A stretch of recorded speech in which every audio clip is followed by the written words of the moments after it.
Ibu dan saudara yang dikasihi Tuhan, konteks ini bicara kepada jemaat yang ada di Filipi. Kenapa harus disampaikan ini oleh Paulus kepada jemaat di Filipi? Karena udah tiba waktunya Paulus harus ada di dalam penjara. Sekali lagi, surat ini ketika Paulus ada di dalam penjara. Untuk itu Bapak Ibu dan Saudara, saya akan memberikan garis-garis besar bagi kita sebagai perenungan singkat kita. Yang di dalam hal ini saya memberikan poin yang pertama adalah harus tetap bersuka cita dalam penderitaan. Bapak Ibu dan Saudara, teman-teman sekalian, siapakah orang yang tidak pernah lemah? Siapakah orang yang tidak pernah putus asa? Tentu tidak ada. Tapi semua orang punya masalah, punya kekhawatiran, punya kelemahan. Tapi Paulus mengingatkan kepada jemaat di Filipi bahwa harus tetap bersuka cita dalam penderitaan. Apa yang harus dialami oleh orang-orang Filipi pada saat itu? Tentunya mereka berpikir Paulus atau pemimpin mereka tidak bersama-sama dengan mereka. Berarti terjadilah kemerosotan rohani bagi mereka. Tapi Paulus mengingatkan bagi mereka tetaplah bersuka cita. Karena sukacita itu bukan dari Paulus sendiri, tetapi dari sang pribadi itu, yaitu Yesus Kristus. Bapak Ibu dan Saudara, bersuka cita membuat suasana hangat. Bersuka cita membuat gairah hidup kita ada di dalam genggaman Tuhan. Kalau kita melihat keadaan kita saat ini, masa-masa COVID ini, Bapak Ibu yang mendengarkan siaran ini, tetap bersuka cita.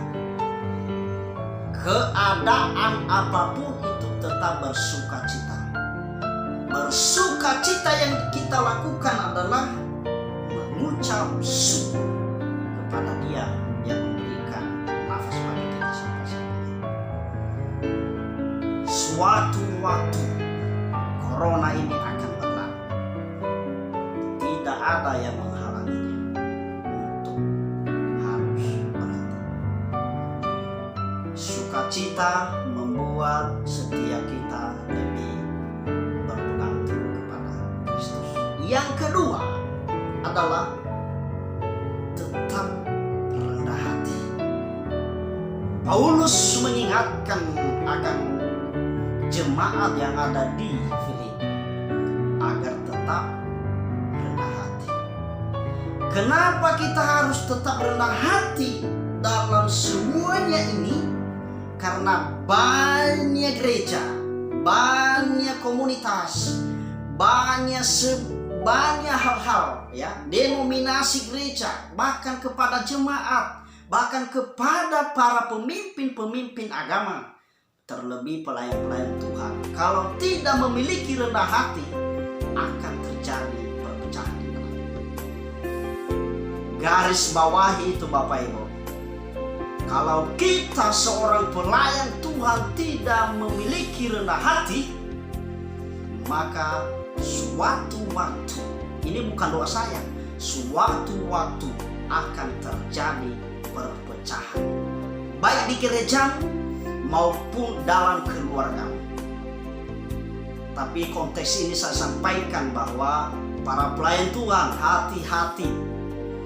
Kalau pelayan Tuhan tidak rendah hati, ya akan terjadi perpecahan. Saudara-saudara yang dikasihi Tuhan, ingat selalu bahwa kita melayani bukan karena kita sendiri. Layakkah kita melayani Tuhan? Tidak layak. Kenapa kita harus melayani? Karena itu adalah bukti ucapan syukur kita kepada Tuhan. Itulah satu-satunya bukti ucapan terima kasih kepada Tuhan bahwa Tuhan sudah memberkati kita. Amin. Poin yang ketiga, ancaman tentang ajaran sesat. Artinya bahwa tetap ada dalam Kristus Tuhan. Banyak godaan-godaan yang menghimpit anak-anak Tuhan di luar sana. Banyak orang-orang yang senantiasa menjatuhkan kita. Tapi ingat baik-baik, kalau kita benar-benar anak Tuhan, berpegang kepada firman Tuhan, pasti tidak akan tergoyahkan oleh apapun.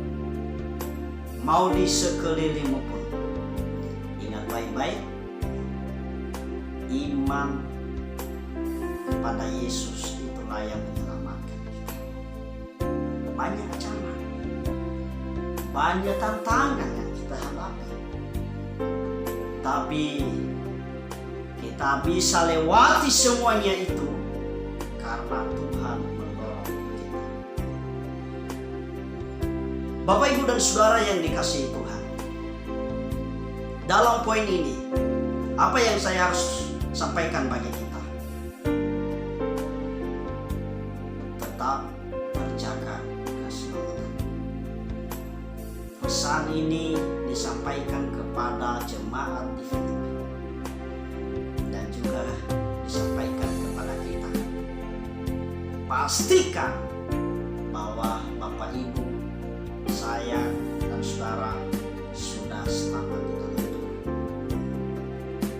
Sekiranya melalui video singkat ini, Tuhan menuntut kita, Tuhan mendorong kita untuk masuk dalam hadirat Tuhan yang Maha Kuasa.